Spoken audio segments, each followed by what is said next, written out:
বিজ্ঞানীদের গবেষণা অনুযায়ী পৃথিবীতে মানুষ তার অস্তিত্বের সিংহভাগ সময় কাটিয়েছে যাযাবর শিকারী হিসেবে। তখন ছোট ছোট গোত্রে দলবদ্ধ মানুষ বিভিন্ন আকারের প্রাণী শিকার এবং ফলমূল সংগ্রহের মাধ্যমে সরাসরি প্রকৃতি থেকেই তাদের জীবিকা আহরণ করত, যে কারণে ইংরেজি ভাষায় এই সময়ের আদিম মানুষদের হান্টার গ্যাদারার হিসেবে বর্ণনা করা হয়। আনুমানিক 10 থেকে 12,000 বছর আগে আদিম মানুষ অবশেষে তার যাযাবর জীবনযাত্রা ত্যাগ করে পৃথিবীর বিভিন্ন অঞ্চলে স্থায়ী বসতি স্থাপন শুরু করেছিল। ধীরে ধীরে স্থানীয় বিভিন্ন উদ্ভিদ ও পশু পাখি পোষ মানাবার মাধ্যমে এই জনপদগুলোর অধিবাসীরা পৃথিবীতে কৃষি বিপ্লবেরও সূচনা করেছিলেন, যার প্রভাবে জনপদগুলোর অধিবাসী সংখ্যা এবং বিভিন্ন ধরনের অবকাঠামোর পরিমাণ কয়েক গুণে বৃদ্ধি পেয়েছিল। এভাবে এক পর্যায়ে পৃথিবীর কয়েকটি জনপদ প্রথম আনুষ্ঠানিক শহরে পরিণত হয়। চারদিকের এই ভিডিওতে মানুষের স্থাপিত এমন প্রথম 3টি শহর পৃথিবীর কোথায় এবং কোন সময় গড়ে উঠেছিল তারই বিস্তারিত জানাবো আপনাদের। শুরুতেই জানিয়ে রাখা উচিত, এই ভিডিওতে পৃথিবীর প্রাচীনতম হিসেবে যে শহরগুলোর কথা বলা হবে তার একটিও কিন্তু এখন আর সক্রিয় জনপদ হিসেবে টিকে নেই, কারণ আমরা আদিম মানুষের হাতে স্থাপিত প্রথম 3টি শহরের বর্ণনা তুলে ধরতে যাচ্ছি, যেখানে মানুষ প্রথমবারের মতো শহুরে জীবনের অভিজ্ঞতা লাভ করেছিল। সমস্যা হলো, এমন কত শহর এখনও কালের গর্ভে লুকিয়ে আছে বা হয়তো পুরোপুরি বিলীন হয়ে গেছে, তার সঠিক উত্তর কখনোই জানা সম্ভব হবে না। তাই বিজ্ঞানের ধারা অনুযায়ী পৃথিবীতে প্রাচীনতম শহরের এই তালিকাও কখনোই পুরোপুরি চূড়ান্তও হবে না, কারণ প্রত্নতাত্ত্বিকরা নিয়মিতই পৃথিবীর বিভিন্ন স্থানে প্রাচীন থেকে প্রাচীনতর সব শহরের অস্তিত্ব আবিষ্কার করে চলেছেন। চারদিকের এই ভিডিওতে তাই 2023 সাল পর্যন্ত আবিষ্কৃত প্রাচীনতম শহরগুলো সম্পর্কেই বিস্তারিত জানতে পারবেন। প্রথমেই প্রশ্ন জাগা স্বাভাবিক, কি বৈশিষ্ট্যের অধিকারী হলে একটি জনপদকে শহর হিসেবে বিবেচনা করা যাবে। এক্ষেত্রে আমরা অস্ট্রেলিয়ার প্রত্নতত্ত্ববিদ গর্ডন চাইল্ডের সংজ্ঞাটি ব্যবহার করতে পারি। 1950 সালে এই বিজ্ঞানীর প্রকাশিত দি আরবান রেভলিউশন শীর্ষক গবেষণাপত্র অনুযায়ী 10টি নিয়ামকের ভিত্তিতে একটি জনপদকে শহর হিসেবে চিহ্নিত করা সম্ভব। এর মধ্যে প্রথম নিয়ামকটি হচ্ছে জনপদের আয়তন ও অধিবাসী সংখ্যা। অধিকাংশ প্রত্নতাত্ত্বিকের মতে একটি জনপদের আয়তন 2 লক্ষ বর্গমিটার বা তার বেশি হলে সেটিকে শহর হিসেবে বিবেচনা করা যাবে। তুলনায় সুবিধার জন্য বিশ্বের ক্ষুদ্রতম দেশ ভ্যাটিকান সিটির আয়তন প্রায় 4.5 লক্ষ বর্গমিটার, আর বাংলাদেশের রাজধানী ঢাকার আয়তন প্রায় 31 কোটি বর্গমিটার। এছাড়া শহর হিসেবে আখ্যা পেতে জনপদের অধিবাসী সংখ্যা হতে হবে 10,000-এর বেশি।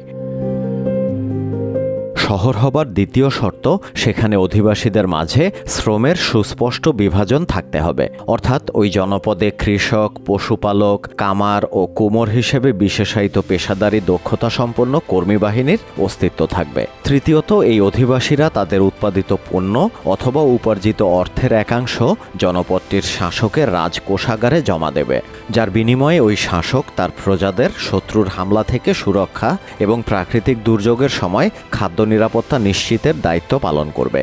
এক কথায়, শহর হিসেবে বিবেচিত হতে একটি জনপদে এক বা একাধিক সরকারি সেবার বিপরীতে অধিবাসীদের কাছ থেকে কর আদায়ের ব্যবস্থা থাকতে হবে। দুর্ভাগ্যক্রমে রাজকোষাগারে সঞ্চিত ওই অর্থ শাসক ও তার ঘনিষ্ঠদের স্বাভাবিকের তুলনায় বহুগুণে বিত্তশালী করে তুলেছিল। ফলে এই জনপদগুলোর সমাজ অভিজাত এবং সাধারণ এই 2 শ্রেণীতে বিভক্ত ছিল। প্রত্নতাত্ত্বিকদের মতে এই শ্রেণী বিভাজনের অস্তিত্ব কোনো জনপদের শহর হিসেবে বিবেচিত হবার আরেকটি প্রয়োজনীয় শর্ত। আরবান রেভলিউশন গবেষণাপত্রে অন্তর্ভুক্ত বাকি নিয়ামকগুলো হচ্ছে, একটি শহুরে জনপদ কেন্দ্রীভূত শাসন ব্যবস্থার নিয়ন্ত্রণে থাকবে। সেখানে সরকারি পৃষ্ঠপোষকতায় নির্মিত বিশেষ ভবন ও স্থাপত্যকলার নিদর্শন পাওয়া যাবে। সরকারি তথ্য সংরক্ষণে আমলাতন্ত্রের ব্যবহার করা হবে এবং দূরবর্তী বিভিন্ন জনপদের সাথে শহরটি বাণিজ্যিক সম্পর্ক রক্ষা করবে। এছাড়া জ্যামিতি, ত্রিকোণমিতি বা জ্যোতির্বিদ্যার মতো বিভিন্ন ধরনের ব্যবহারিক বিজ্ঞান এবং নতুন শৈলীর শিল্পচর্চাকেও একটি শহরের জন্য অপরিহার্য হিসেবে উল্লেখ করেছেন গর্ডন ভি চাইল্ড। প্রত্নতাত্ত্বিকদের মতে একটি জনপদের শহর হিসেবে চিহ্নিত হবার জন্য প্রয়োজনীয় শর্তগুলোর বর্ণনা তো শুনলেন। এবারে চলুন এই শর্ত অনুযায়ী মানুষের গড়া প্রথম 3টি শহর পৃথিবীর কোথায় এবং কোন সময়ে স্থাপিত হয়েছিল তার বিস্তারিত জেনে আসি। আমাদের তালিকার তৃতীয় স্থানে থাকা শহরটির নাম সুসা। পশ্চিম এশিয়ার জাগ্রোস পর্বতমালার পাদদেশে অবস্থিত এই এলাকায় প্রথম জনবসতি স্থাপিত হয়েছিল প্রায় ৬,৩০০ বছর আগে। প্রত্নতাত্ত্বিকদের গবেষণা অনুযায়ী ওই জনপদ প্রায় ২০ ফুট বা ৬ মিটার উঁচু মাটির দেয়াল দিয়ে ঘেরা ছিল। তবে সব মিলিয়ে জনপদটির আয়তন ছিল ১,৫০,০০০ বর্গমিটারের মতো। জনপদটির আয়তন শহর হতে প্রয়োজনীয় ২ লক্ষ বর্গমিটার অতিক্রম করেছিল ৫,১০০ বছর আগে। ওই সময় সুসায় প্রচলিত সংস্কৃতির নাম রাখা হয়েছে প্রোটো ইলামাইট। এই সংস্কৃতি থেকে উদ্ভূত ইলাম সভ্যতা পশ্চিম এশিয়ার প্রাচীনতম সভ্যতাগুলোর একটি। কালের পরিক্রমায় সুসা বিভিন্ন সাম্রাজ্যের নিয়ন্ত্রণে পরিচালিত হলেও প্রতিষ্ঠার প্রায় ৪,০০০ বছর পর ১২১৮ সালে চেঙ্গিস খানের নেতৃত্বাধীন মঙ্গল বাহিনী শহরটিকে মাটির সঙ্গে মিশিয়ে দিয়েছিল, যার পর আর কখনোই বর্তমান ইরানের অন্তর্ভুক্ত প্রাচীন শহরটির প্রাণকেন্দ্রে নতুন কোনো জনবসতি গড়ে ওঠেনি। তবে প্রাচীন সুসার খুব কাছেই সুস নামে একটি শহর রয়েছে, যা গত শতকের ৫০-এর দশকে স্থাপিত হয়। তালিকার দ্বিতীয় স্থানে থাকা জনপদটির অবস্থান বর্তমান মিশরের দক্ষিণ ভাগে। প্রাচীন আমলে স্থানীয় ভাষায় এই জনপদের নাম ছিল নেখেন, তবে বিশ্বব্যাপী এটি গ্রিক ইতিহাসবিদদের দেয়া হায়ারাকান পলিস নামেই বেশি পরিচিত। এই নামের অর্থ বাজ পাখির শহর, কারণ এই জনপদের অধিবাসীরা বাজ পাখির মাথা বিশিষ্ট হোরাসকে তাদের প্রধান দেবতা হিসেবে উপাসনা করত। এই এলাকায় প্রথম জনবসতি স্থাপিত হয়েছিল প্রায় ৬,৫০০ বছর আগে। তবে প্রত্নতাত্ত্বিকদের গবেষণা অনুযায়ী শহর হিসেবে প্রয়োজনীয় শর্তগুলো পূরণ হয়েছিল ৫,৩০০ বছর আগে, অর্থাৎ তালিকার তৃতীয় স্থানে থাকা সুসার অন্তত ২০০ বছর আগেই নেখেন জনপদটি শহরে পরিণত হয়েছিল।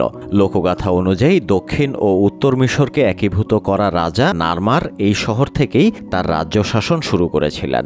এখন পর্যন্ত আবিষ্কার হওয়া বিশ্বের প্রাচীনতম চিড়িয়াখানাটির অবস্থান এই নেখেন শহরে। আনুমানিক ৫,৫০০ বছর আগে চালু থাকা ওই সংগ্রহশালা থেকে এখন পর্যন্ত হাতি, চিতাবাঘ, কুমির, জলহস্তি এবং বেবুন সহ মোট ১৪টি প্রাণীর কঙ্কাল উদ্ধার করা হয়েছে।